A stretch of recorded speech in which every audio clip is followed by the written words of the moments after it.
If you look in the mirror and you're honest with yourself and practice acceptance, love, tolerance, understanding, compassion, and you're able to look in the mirror and say, yes, that's something that got me a less than desired result, and be proud of the opportunity to learn a lesson, then you can keep from repeating these things over and over and over. And in the last few weeks of this year, that gives you a really strong opportunity to get quiet with yourself. Have the trust that you will be who you know yourself to be deep down inside. Be that person and know you can do and get and be exactly what it is that you want to be. Hey everybody, Jeff here. Before we get started, if you're getting value from the podcast, please take a moment to like and subscribe to our YouTube channel. For those of you listening on podcast apps, don't forget to rate and review. Your support really helps the show reach more people, and for that, I am truly grateful. Now let's dive in.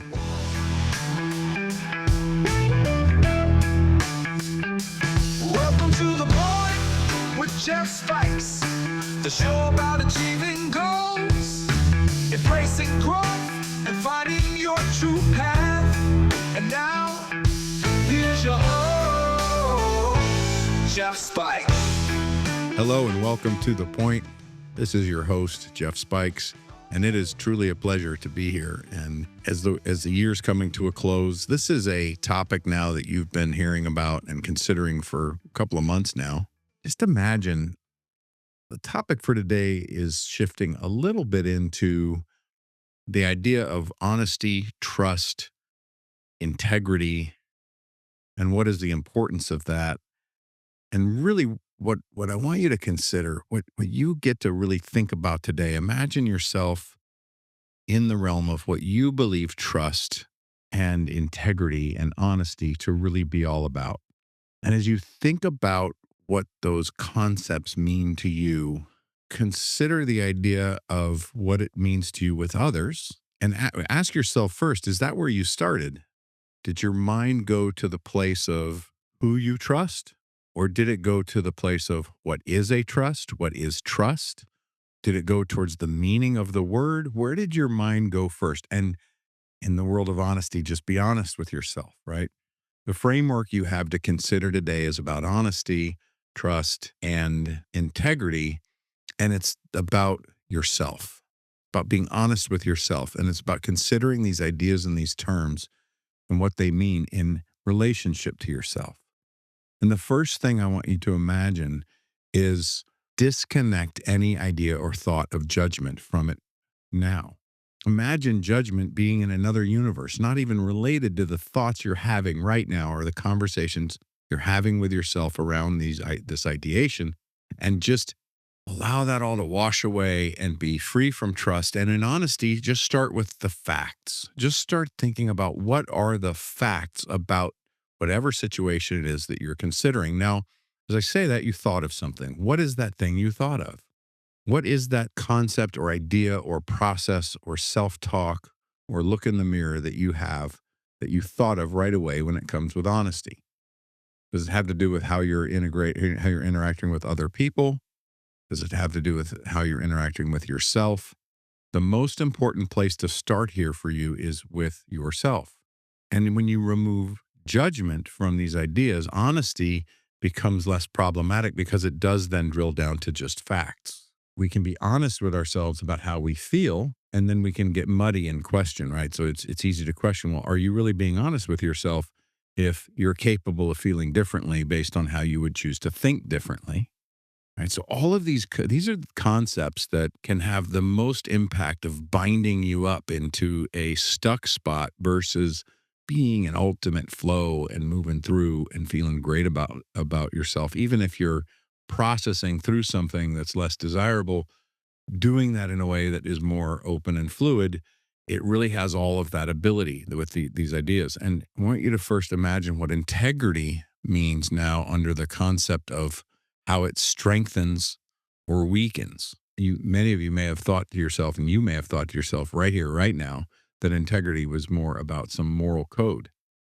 And not that it doesn't have a moral code, but if you're standing on a high horse and talking to others in a way that's weakening your relationship, then you may want to look at what you're valuing with that integrity and consider, is it truly is it truly of integrity if It's weakening the people around you or the program, the project, the situation, the environment, whatever it is. If it's weakening that environment or that relationship, that's an entirely different discussion than is it full of integrity?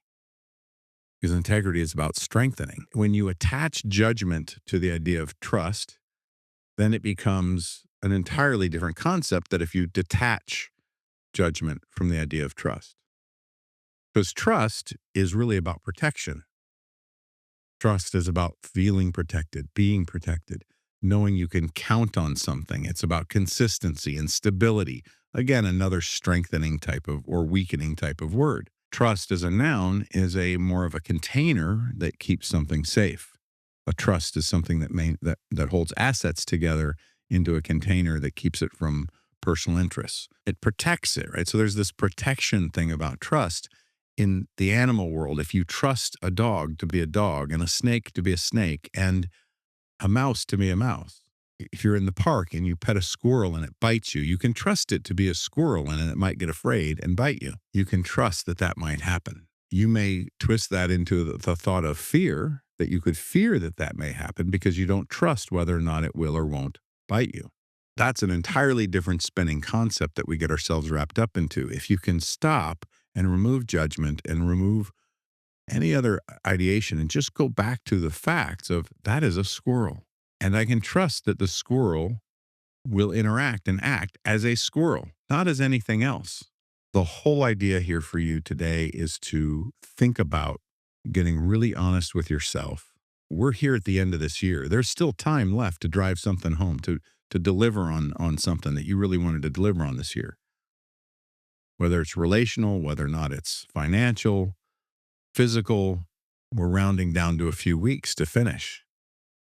So now's the time to just get really honest, get really clear, and get really calm with this idea of just check the mirror and be bold enough and be brave enough and have enough trust in yourself that you can handle it, to have the integrity for you. Imagine how good it feels to feel strengthened by the reality of standing in factual truths about us, about who we are, about who you are, and looking in the mirror and being honest without judgment. You may look in the mirror and see results that are less than desirable. Can you love yourself through that less than desirable result? Can you be compassionate and kind and understanding to yourself? Because if you can, then you can make a difference. You can make a change. You can shift into something different that will give you a different result. It's only through that look in the mirror that we get honest, that we get to put it behind us. Having this conversation in the last few weeks, it opened up a lot of conversation and opened up a lot of feedback, would be a better way to say that, in a group that we were having around this idea of trust and self-honesty. And really, the basic building blocks of what happened were that the ability to look in the mirror and be honest is clearly directly related to our belief system. If it's something that's a less than desirable result, it's easier to look at if we have confidence and know that we can put it behind us. If we can eliminate the possibility of duplicating the same result, it's a lot easier to look at it square in the eye and evaluate it, because there's a confidence that it won't continue. Sometimes the interesting feedback came up, and when surveyed, there was there were responses that basically said, I don't want to look at something, I don't want that. Right. And then there's clearly some truth to the idea of not wanting to focus on something you don't want. That's a sure way to get it. If you feel afraid of something and you focus on how fearful you are of it, you will end up creating it. And that's a pretty solid given. And if you don't create it, you'll create the emotion of it. Right. If you're afraid of something at night, or if you're afraid of something in a situation, if you don't create the reality of the situation, you will create the reality of the feeling of the fear that you'd experience if it were true. That's what phobias do on some level. And I'm not a clinician to be able to state clinically what a phobia really is and how that works, or to identify it in someone. What's the idea here? What's the point? You're walking into Christmas, Hanukkah, you're walking into the end of the year, the New Year celebration, and a lot of you are taking vacations. A lot of you are taking time off with family. There's holidays. What better time to get real and look in the mirror and make sure that if there's anything you really want to leave behind, that you can.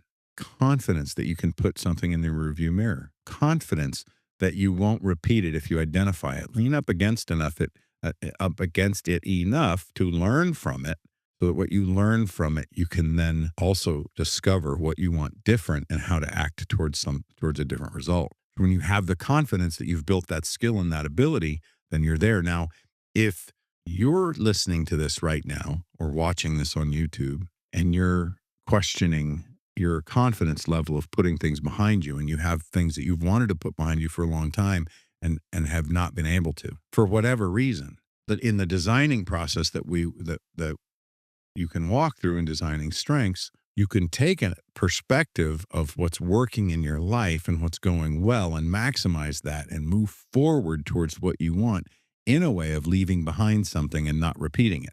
If it's a habit or just a result, sometimes it's just a result.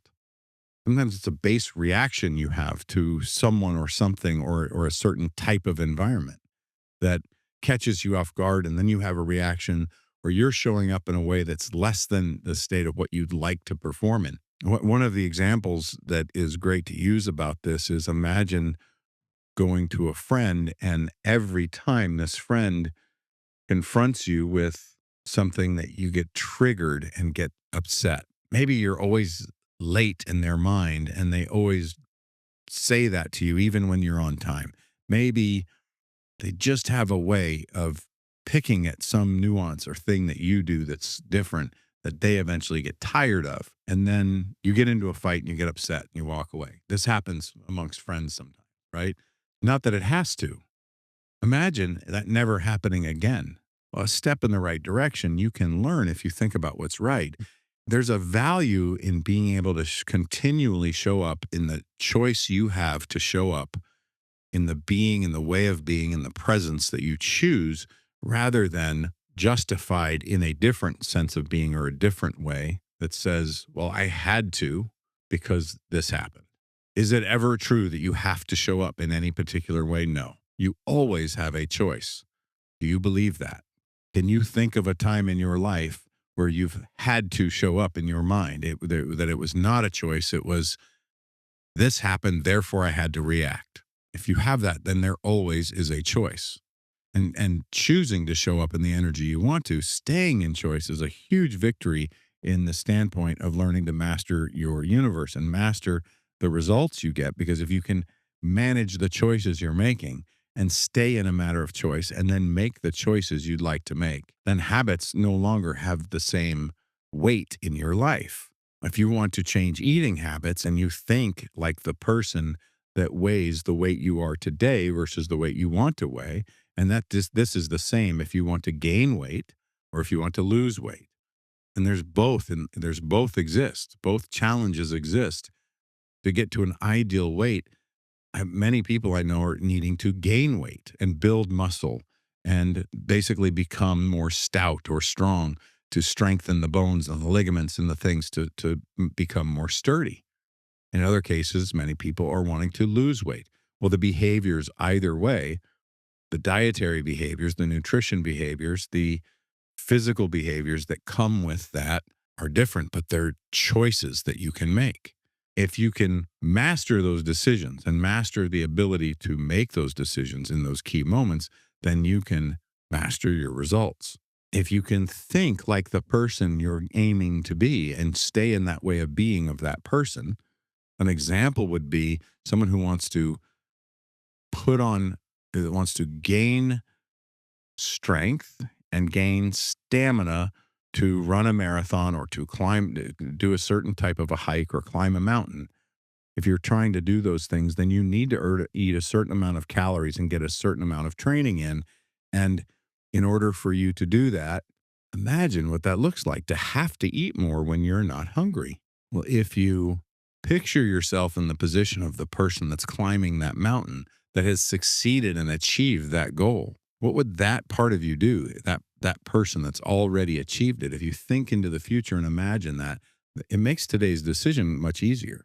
But that has to do with being in the way of being of that person versus in the way of being of the person that doesn't care to go do that. similar to any type of a change you're trying to create if it's behavioral. So what is the value for you in learning to be honest yourself and look in the mirror is that you can stay at choice, and no matter what your environment is and no matter who says something or what the weather is or anything else that happens, whatever happens at that point, you get to stay in your chosen way of being and drive towards the results and accept and live in the results that you get to have.